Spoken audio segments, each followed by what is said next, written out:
My name is Elena. I am 30 years old. The woman who raised me is named Miriam. She raised me from the time I was 4 days old. I did not know that until I was 29. She told me on her deathbed in a hospital room on a rainy October evening. My whole life I called her mother. She called me her daughter. I had no reason to question any of it. She was my mother in every way that mattered. She cooked for me. She worried about me. She stayed up when I was sick. She came to everything. She was strict. She had rules that I resented as a teenager. No staying out past 10. Homework before anything else. Church on Sundays. Vegetables with every dinner. I thought she was old-fashioned. I thought she was too cautious. I did not understand yet that her caution had a reason. She was a nurse for 30 years. She worked long shifts and came home tired, but she always made dinner, always, even on the hardest nights. I used to come home from school to the smell of food, and I thought that was just what home smelled like.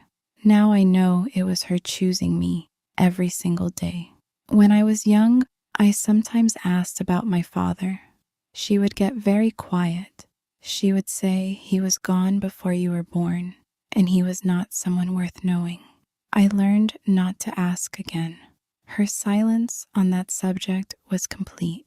I accepted it, the way children accept the things they cannot change. Growing up, I noticed that I did not look much like Miriam. She was fair-skinned, with light eyes. I was darker, with brown eyes and black hair. I asked once when I was about 12. She said I took after my father's side. That was all. I moved on. I went to university. I studied literature. Miriam drove me there on the first day and stood in the parking lot, not crying for a long time before getting back in her car. I called her every Sunday. She always answered on the first ring. Always. I came home for holidays. She cooked everything I liked. She asked about my classes and my friends and my life.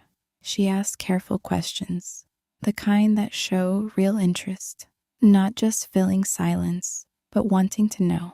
She was like that with everything I told her. After university, I moved back for a year, then got a job in the city. I had my own apartment, my own routines, but I called every Sunday and visited every month. She was my constant, the fixed point around which the rest of my life orbited. When I was 28, she was diagnosed. Cancer. It had been growing quietly, without announcing itself for some time. By the time they found it, the situation was serious. She told me in person, sitting at her kitchen table. She was calm. She had a list of practical things she wanted to discuss. I was not calm. I cried in the parking lot for 20 minutes before driving home, but I came back the next morning. I helped her with the practical things, the appointments, the paperwork, the conversations with her doctors. I was there for all of it. The treatment was difficult. She lost weight. She tired easily, but she kept her routines as much as she could. She still made dinner when she was well enough. She still answered on the first ring. She still asked about my life first before talking about how she felt. By October of the following year, the doctors were honest with us. They said there was not much more they could do. She was admitted to the hospital. I moved back into my old room at her house so I could be close to her. I drove to the hospital every morning and stayed until evening. On a Tuesday evening in October, the nurse told me to come. I had been home for dinner. I drove back immediately. The room was quiet when I arrived. The rain had started. She was awake. She was tired, but her eyes were clear. She looked at me and said, "I need to tell you something." I sat beside her and held her hand. I said, You can tell me anything. She looked at me for a moment. Then she said, I am not your birth mother. She said it quietly, without drama. The way she said all the most important things, plainly and completely. The room was very still. The rain was steady on the window. I said, What? She said it again. The same words, the same quiet voice. She said, You were born to a woman named Amara. She was 22 years old. She came to the hospital where I worked. She said, Amara was very sick. There were complications after you were born. She said, Amara knew she was dying. She said, She asked me to take you. She held my hand tighter. She said, She looked at me and she said, Please, take her and love her. And I said, Yes. I did not speak for a long time. The monitor beside the bed made its quiet sound. The rain continued. She watched me with those tired, clear eyes. She said, I have loved you every day since that night. She said, You were mine from the first moment I held you. I said, Why did you not tell me? She said, I was afraid. She said, You were mine, and I could not bear the thought of you looking at me differently. She said, I was selfish. I am sorry. She said it simply, without excuses, the way honest people apologize. I said, You are my mother. I said it, and I meant it completely. Whatever the biology was, whatever the paperwork said, this woman had made me dinner and driven me to university and answered on the first ring for 30 years. She was my mother. She would always be my mother. She cried then, the first time I had seen her cry in many years. She held my hand with both of hers. She said, Amara was a good person. She said she had a photograph.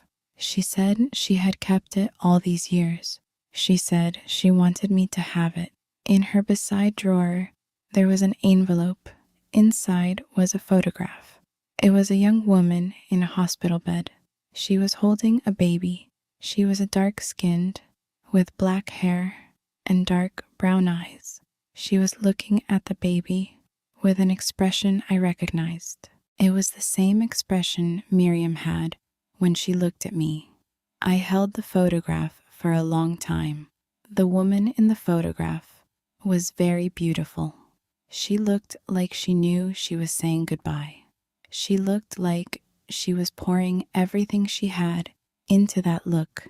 I understood then the decision she had made, how much it had cost her.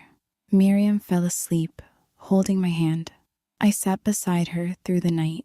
In the morning, she was weaker, but she opened her eyes and saw me there and smiled. I said, Good morning. She said, You stayed. I said, I will always stay. She closed her eyes again. She died 2 days later on a Thursday morning, peacefully. The nurse said she had gone in her sleep. I was there. I had been there. I held her hand until it was over. The room was bright, autumn light, clear and cold through the window. The grief was enormous. It did not matter what she had told me. She was my mother.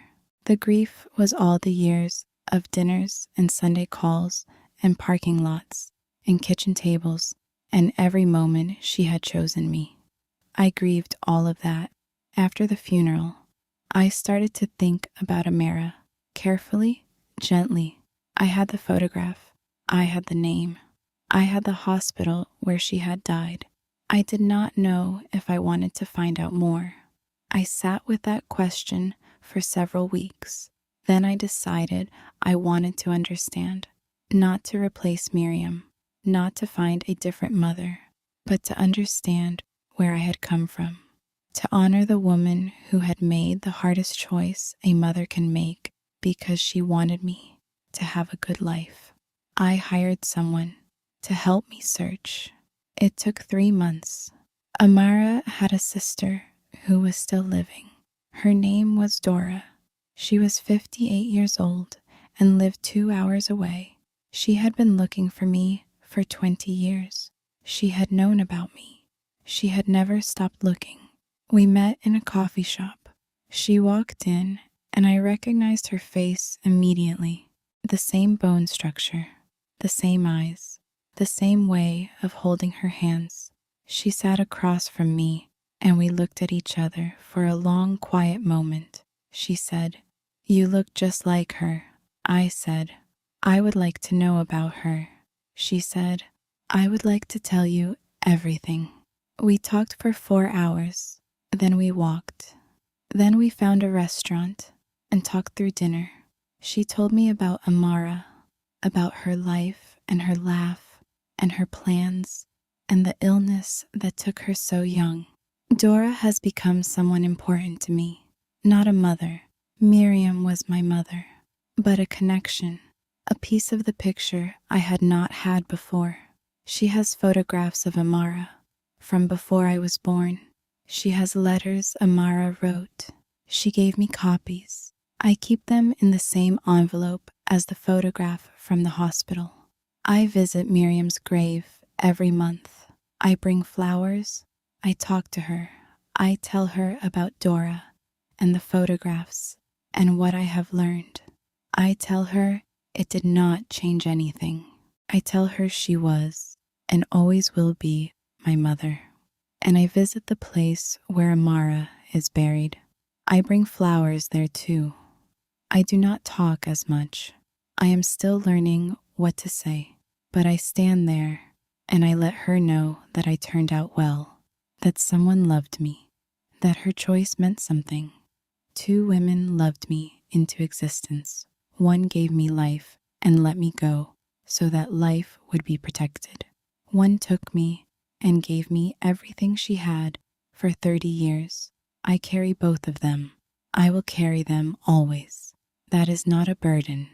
That is a gift I am still learning how to hold. Miriam kept very few things from her past. She was not a sentimental person in the decorative sense. No shelves full of ornaments, no walls crowded with things. But what she did keep, she kept with intention. Every object in her house had been chosen. There was a small wooden box on her dresser. It had been there my entire childhood. I asked about it once when I was very young. She said it held things that were important to her. She said I could see inside it one day. I forgot about it for 20 years. After she died, I remembered the box. I found it in her room, still on the dresser. Inside was the photograph of Amara, some folded papers I did not recognize at first, a small piece of blue ribbon, and a note written in Miriam's handwriting. The note was addressed to me. It said, "By the time you read this, you know the truth. I want you to know that every day with you was the best day I had. I want you to know that what I did for Amara was the best thing I ever did. And I want you to know that you were always mine." I read that note many times, standing in her bedroom, in the days after the funeral, late at night, when I could not sleep. It said the same thing every time, but each time I read it, I understood something slightly different. That is how grief works. It changes what you are able to see. The folded papers turned out to be a letter from Amara. She had written it in the hospital. Miriam had said she would keep it for me. It was addressed to my daughter, "Whoever you become." I did not open it for 3 weeks. I was not ready. When I finally opened it, I sat down first. I made tea. I sat at Miriam's kitchen table, the table where we had eaten 10,000 meals. I read the letter slowly. Amara's handwriting was large and uneven. She had written it while she was very sick. You could feel the effort of it in every word. She said she was sorry she could not stay. She said she had tried very hard to stay. She said she had chosen Miriam because she had watched her work in the hospital and knew she was someone who showed up. She said she needed someone who showed up. She said, "I do not know who you will be, by the time you read this. I do not know your name or your face or your life, but I know you are mine, and I love you already, and I will love you from wherever I am. That is the part that breaks you open the most. The love before she even knew me. I contacted the hospital where Miriam had worked. I asked if anyone remembered Amara. One retired nurse did. She was in her 70s and lived nearby. I called her and she said, "I remember your mother." I said, "Which one?" She said, "Both of them." She told me things Amara had said in those last days. She said Amara was frightened but determined. She said Amara made her decisions clearly and kept asking the nurses to make sure the baby was warm enough. She said even at the end, she was thinking about the baby. I went home after that call and sat quietly for a long time. I was thinking about the particular shape of love that asks nothing in return because it cannot. That is the purest form of it. It asks only that the person it is given to lives well. Dora told me more over time. She said Amara had always been the brave one between them, the one who moved toward difficult things rather than away from them. She said that making that decision in the hospital was exactly the kind of thing Amara would do, afraid but certain. She showed me photographs of Amara as a young woman. Before she was sick, she was laughing in most of them. Big, open laughing, full body, the kind of laugh that makes everyone around you want to laugh too. Dora said I laughed like her. I said I had never known that about myself. I started looking for that laugh in myself. I found it. It was there, the same shape, the same sudden brightness. I had thought it was mine. It was. And now I also knew where it had come from. Both things were true at the same time. I told Dora about Miriam.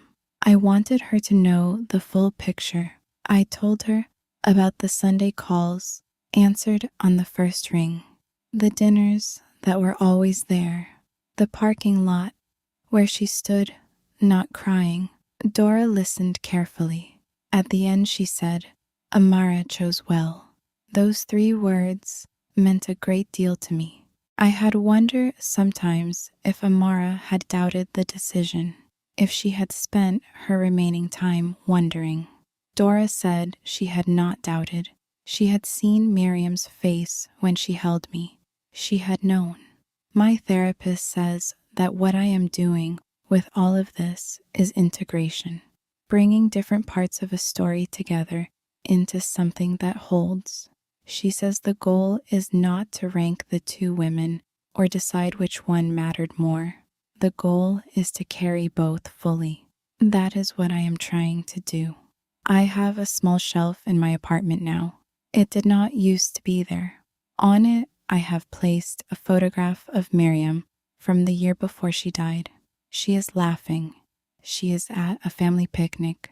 She looks like herself entirely. I also have the photograph from the hospital, Amara looking at the baby, and I have placed between them the note Miriam wrote, the one that said, "You were always mine." I look at that shelf in the mornings. I think about both of them. I think about what they each did for me and the particular form of love each one showed. I think about continuity, how something can pass between people even when the passing is not planned or expected, how love can be handed from one person to another across an impossible moment and still arrive intact, how a woman dying in a hospital can set something in motion that continues for 30 years. I am their continuation, both of them. Miriam's 30 years of showing up, Amara's one enormous act of love. I carry both of those forward into whatever comes next. That feels like a responsibility I take seriously. It also feels like a gift beyond anything I could have asked for. Last month, I found out I am going to have a child. I did not expect it when I did, but life does that.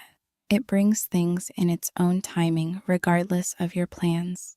I sat with the news for a day before I told anyone. The first person I told was Dora. She cried. She said, "Amara would have been so happy." I said, "I know." Then I went to Miriam's grave and I told her. I said, "You're going to be a grandmother." The morning was clear and cold, and the leaves on the trees near the grave were turning. I stood there for a long time. I thought about what I would tell this child. I thought about what kind of story I would give them. I decided I would give them all of it, all the truth of where they came from, the full picture, because the full picture is not confusing. It is abundant. 2 women loved me into who I am. Now I will love this child forward from here. That is the line of it. That is how it continues. That is what I understand now that I could not have understood before that rainy October evening in a hospital room when a woman took my hand and said, "I need to tell you something. Dora and I have a routine now. The first Sunday of every month we have lunch. We try different restaurants." She is adventurous about food in the way that people from a certain generation are adventurous. She will try anything once, and she has strong opinions about what she likes. I love this about her. She brings photographs sometimes, new ones she has found while going through old albums. Last month, she brought a photograph of Amara at about 20 years old. She was at a beach. She was laughing at something outside the frame. Her hair was lifting in the wind. She looked entirely herself. I looked at that photograph for a long time. Then I said, "She looks free." Dora said, "She was." She said Amara was the most free person she had known. She said she moved through the world without the self-consciousness that most people carry. She said people were always drawn to her because of it. I said, "Do you think I am like her?" Dora looked at me carefully. She said, "In some ways, yes." She said, "You have her directness, her way of saying what she thinks without apology." She said, "But you also have something else, something steadier." She said, "I think you got that from Miriam." I have thought about that a great deal since she said it. The idea that I am made of both of them, not divided between them, made of both. Amara's directness and Miriam's steadiness, a combination neither of them had alone, something that is entirely mine because of how it came together. My partner Marcus knows the full story. I told him before we were serious. I said, "There is something I need to tell you about my family." He listened to all of it. At the end, he said, "That is an extraordinary story." I said, "It is my ordinary life."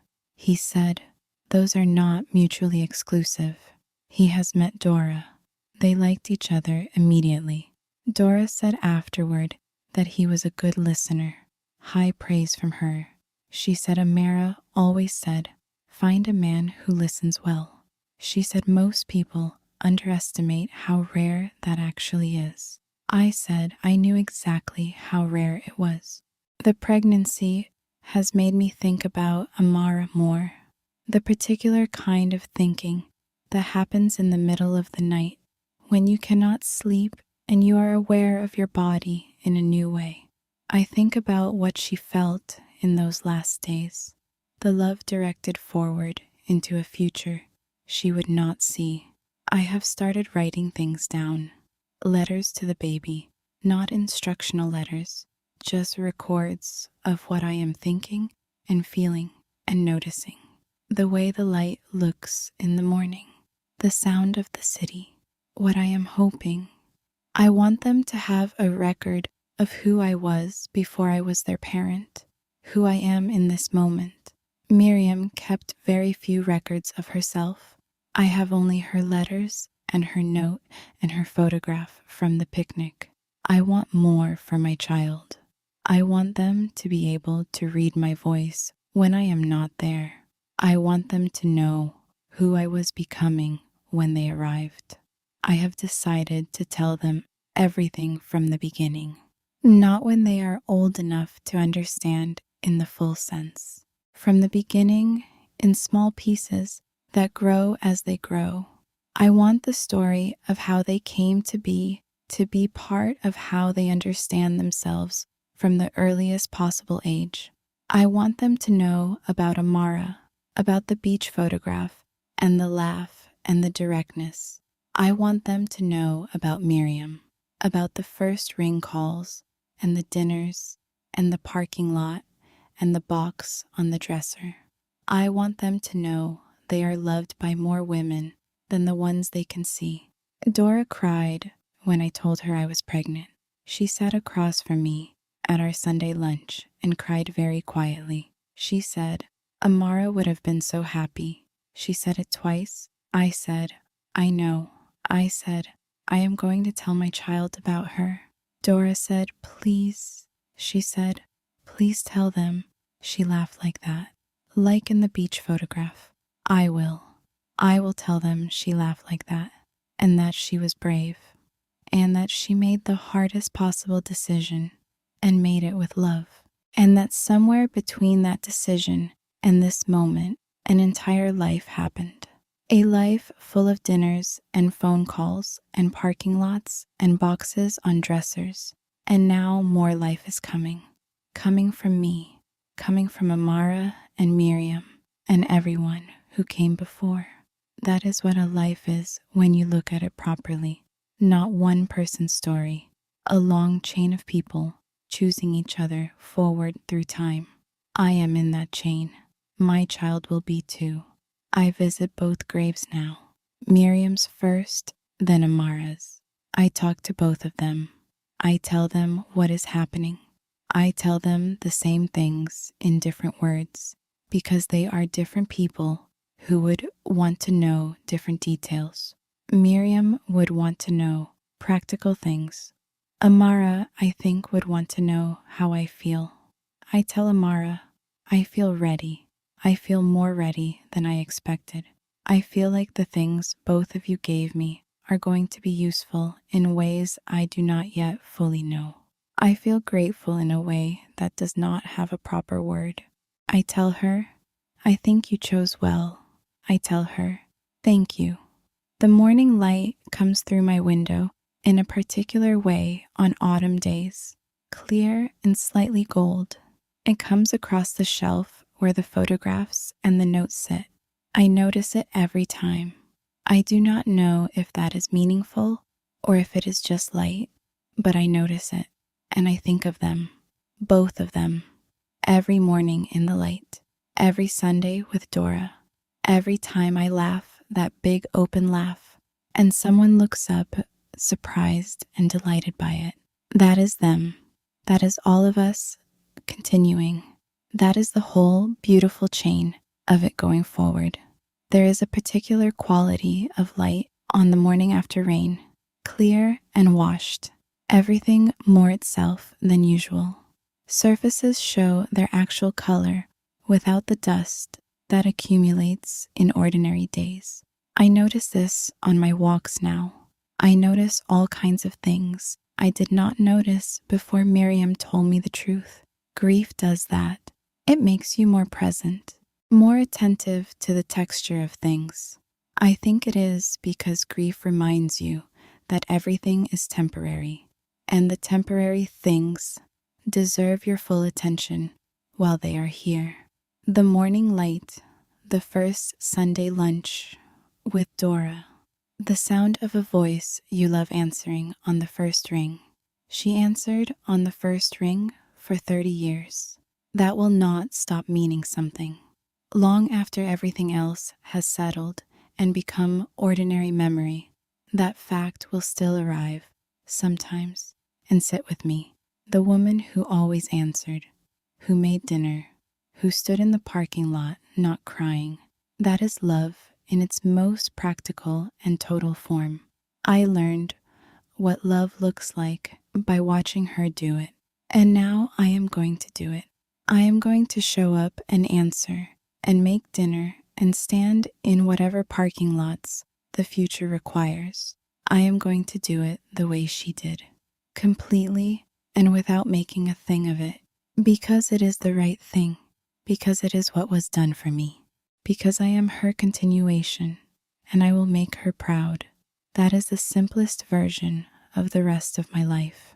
I intend to live it fully.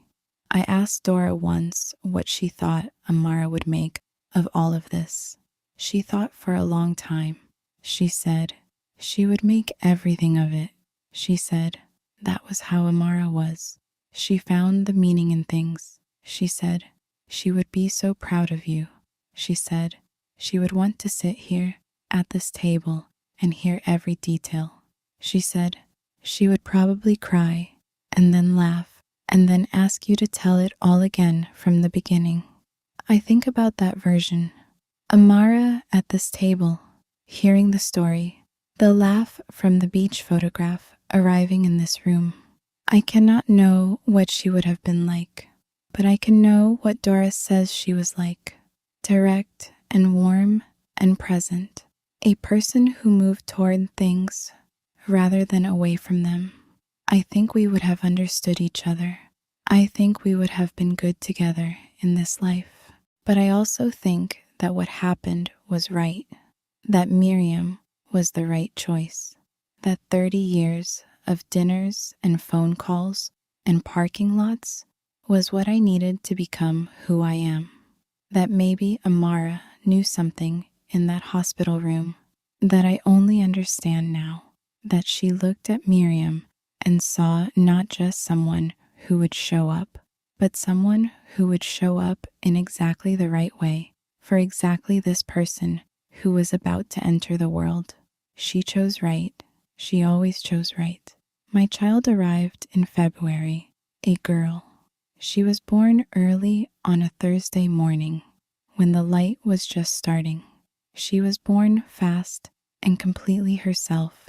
She looked at the world immediately with the same considering expression that I remember from photographs of Amara.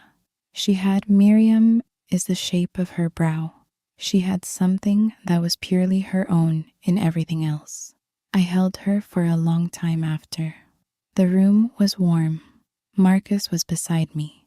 The morning light was coming in. I thought of Amara in her hospital room. I thought of Miriam standing in a parking lot, not crying. I thought of the photograph on the shelf. I thought of Dora and the beach photograph and the laugh. All of them in that room with us. All of them continuing. I named her Amira. It is close to Amara. It is also close to Miriam in its sound. It holds both of them. Marcus said it was perfect. Dora cried for a long time when I told her. She said Amara would have loved that name. She said she could not believe she was here to see this. I said, I am glad you are here to see it. I meant it completely. Amira is 4 months old now. She has started laughing. The real laugh. The big open surprised one. She laughs at things that delight her. Light on the wall. The sound of a particular song. The face I make when I am pretending to be surprised. She laughs with her whole body. Everyone who sees it stops what they are doing. I know where she got it from. I am so glad she got it.